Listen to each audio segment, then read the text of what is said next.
it's Mark Dallas, the Dialect Coach, back again to answer the question, how important is authenticity in an accent? The Accent Hall of Shame hosts a long list, at the top of which, of course, is Dick Van Dyke as Bert in Mary Poppins.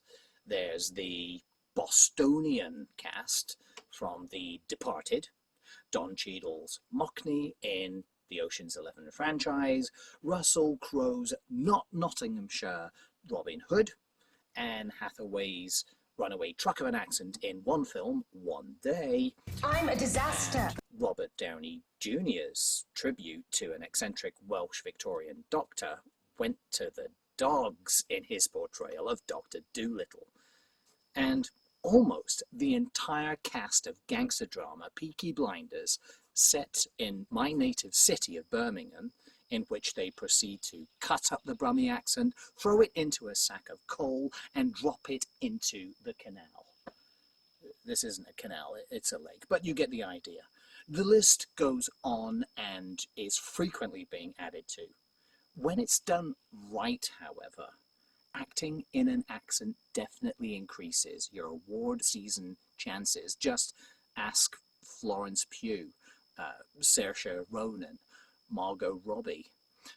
When I first heard Killing Eve actor Jodie Comer being interviewed on BBC Radio 6, I had to rewind to make sure that the girlish Liverpudlian twang coming out of the speaker really was coming from the same woman who seamlessly switched accents from Russian to French to Italian to German as her deadly chameleon assassin Villanelle.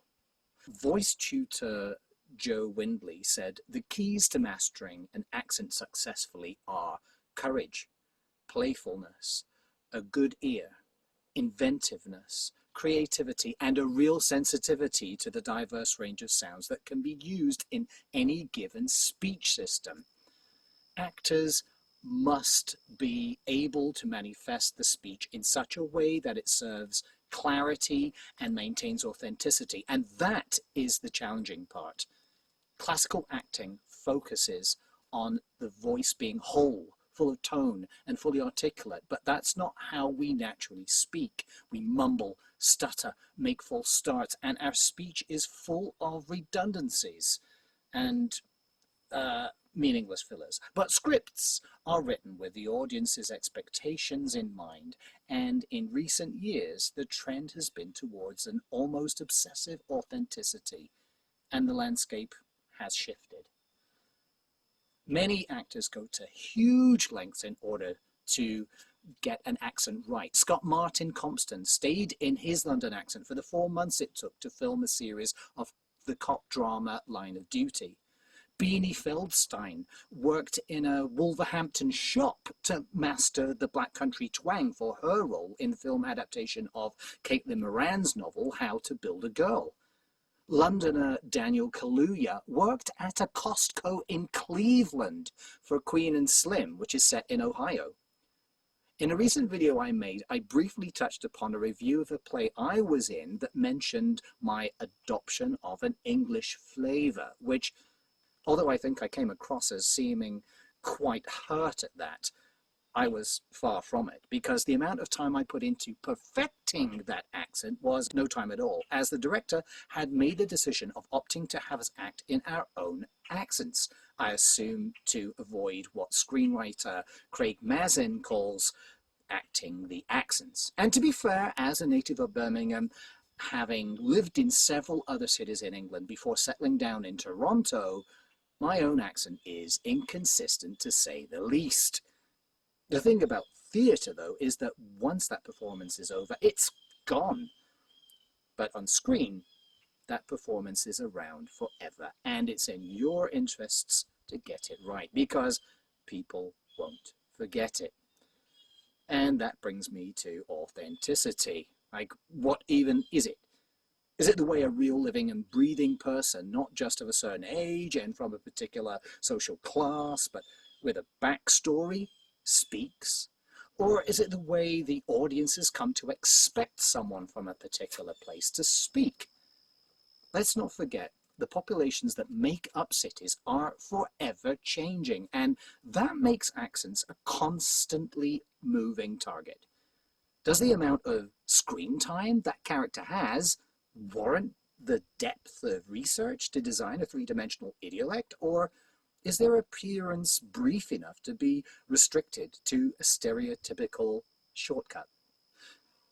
There are also many considerations to restrict authenticity.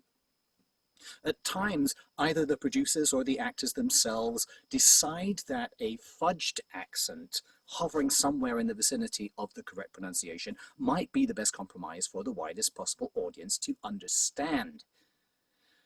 Chris Pine was mostly praised for his Scottish accent as Robert the Bruce in Outlaw King, but in actuality, the 14th century Scotsman would probably have been speaking French. So it's not surprising that producers decided to apply artistic license there. But if the story is in a particular place, you're pretty much duty-bound, and an accent needs to be absorbed by the actor and embedded into the context rather than left floating around on top of the performance, connected to nothing like the vocal equivalent of a badly fitting toupee.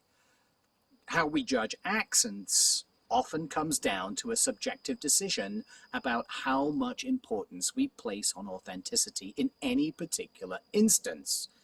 What's most important is that audiences are engaged in the stories they're watching, and that much sought-after willingness to suspend belief comes from somewhere more unfathomable than where a character sounds like they're from.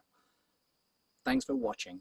Your feedback is important to me, so please comment below, and that will encourage me to make more videos like this one. Bye for now.